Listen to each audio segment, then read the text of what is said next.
prisonnier est surveillé. Tout prisonnier est privé de la liberté. Ainsi, si une personne est en prison, l'âme d'une personne est en prison, la personne est prisonnière et la personne est contrôlée. Alors, mes bien-aimés, comme nous avons établi que la prison ou les prisons spirituelles existent, nous avons vu cela dans la Bible. Je vais vous montrer sur ces faits, j'ai répertorié quelques prisons ou des différentes prisons spirituelles.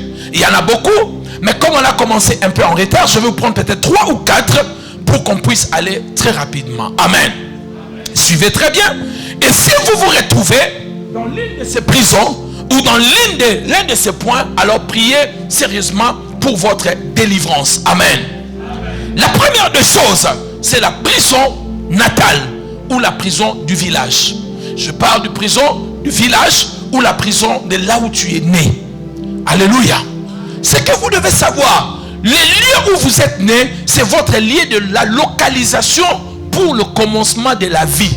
La vie d'une personne commence dans les lieux où elle est née. Et c'est dans cet endroit-là qu'on peut arrêter une personne.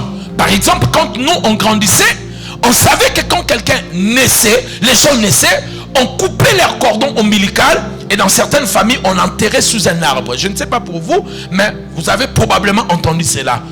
Et dès ce moment-là, l'arbre là, c'est un hôtel où tous les gens de la famille sont contrôlés là, dans ces lieux de naissance. C'est ainsi, je vais vous donner des signes tout à l'heure. Beaucoup de gens ne le savent pas. Je parle ici du village et je parlais de la prison du lieu natal. Quelqu'un m'a donné son amen bien. Ainsi, lorsqu'on lit la Bible, nous voyons le maître en train de nous parler clairement. Il dit dans les évangiles, allez au village, vous trouverez aussitôt une ânesse attachée. Il était attaché, elle était attachée où? Au village. Il y a des gens qui vivent en ville mais attachés au village. Il y a des gens qui vivent en Europe mais attachés dans leur lieu de naissance ou les lieux où ils ont grandi. Moi j'ai vécu cela. J'étais même pasteur en Europe et le ministère à un moment ça stagnait. J'avais des problèmes pour toucher l'argent, mais très souvent je faisais les rêves, je me retrouvais toujours dans un endroit. Je n'oublierai jamais Mayenge A44 croisement Itaga Mayenge. J'ai rêvé que de cette maison là alors que je vivais en Europe. Tout mon temps je ne passais qu'à rêver cet endroit là. À cette époque, je ne connaissais pas le combat spirituel. Mais Dieu m'a montré, tu es physiquement en Europe, mais spirituellement, tu es dans une prison là-bas. Il faut que ton âme soit libérée. Si ton âme ne sort pas de cette maison-là, tu vas faire un pas en avant et tu feras 10 pas en arrière. Et il y a des gens comme ça, qui sont des prisonniers de la captivité natale ou du village. Ce sont des personnes qui peuvent progresser peut-être 5 pas en avant. Mais lorsqu'ils vont faire des marches en arrière, c'est peut-être 50 pas en arrière. Dis après moi au nom de Jésus. C'est fini toutes ces choses-là. Dis-le encore bien au nom de Jésus. J'ai prise le portail de la prison natale. Au nom de... La Bible dit clairement, allez au village. Vous trouverez aussitôt une ânesse attachée. Il était attaché où? Au village. Et la Bible dit qu'il était attaché avec un anon, sa mère. Toute la famille était attachée sous cet arbre-là. Il y a des gens qui sont attachés dans les arbres, mes amis. Il y a un frère ici qui ne prie pas avec nous, mais qui priait dans une église quelque part, c'est la louange. Mais il vient trop souvent dans nos programmes de délivrance. Je parlais sur les arbres maléfiques.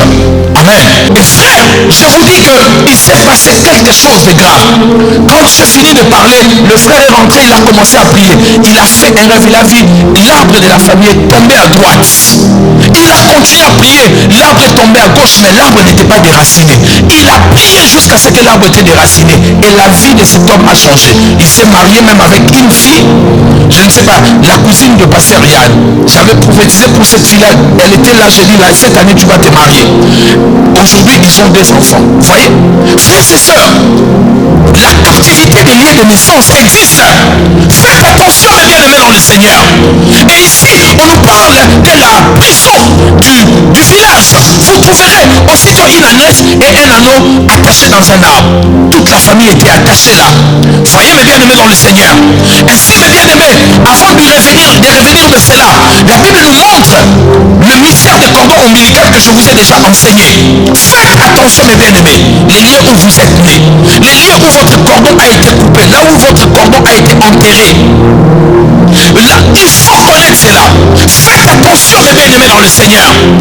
Et si, quand on regarde cette ânesse et cet anneau, la Bible dit que l'anneau a fait des promesses dans les livres de Zacharie. La Bible dit que le Seigneur devait monter sur cette ânesse. Mais cette ânesse était attachée au village. Beaucoup de gens ont de grandes promesses ici. Mais votre problème c'est que vous êtes attaché quelque part dans le monde spirituel. Vous êtes emprisonné. Il faut prier pour que cela soit brisé. Il faut que tu brises cette alliance-là dans ta famille. Il faut briser cela. Quelqu'un m'a donné son amen. Amen, amen. Il faut frapper aussi les gens qui vous surveillent. Parce que Jésus a dit, lorsque vous arriverez, si on vous pose la question, qui devait leur poser la question? Jésus a dit, dites, c'est le maître qui en a besoin. Ça veut dire, il y avait des gardiens qui surveillaient cette âme. Malgré qu'il était attaché, mais il y avait des gardiens. Jésus a dit, quand vous allez les délier, il y aura des gardiens qui vont vous poser des questions. Qu'est-ce que vous voulez faire? Pourquoi voulez-vous les libérer? Je déclare ici et je décrète, quels que soient les gardiens qui surveillent ta destinée, nous détruisons sa force au nom de Jésus. Donnez-moi un bon amen. Je te déclare libre de toute prison, libre de toute chaîne. Sois libéré et que tous les gardiens qui te surveillent soient frappés. Et cela au nom de... Dis-moi amen cette fois. Come on. Yasaraba yabrasote. Tu es libéré, tu es libéré, tu es libéré. Toute personne qui te surveille, qui te contrôle, je prie que tu sois délivré de cela au nom de Jésus. Écoutez, la Bible dit, le Seigneur a envoyé, il a dit, libérez-les, mais on vous posera des questions. Il y a des gens qui n'aimeraient pas que vous progressez. Ils sont au village, ce sont des hommes, ce sont des banques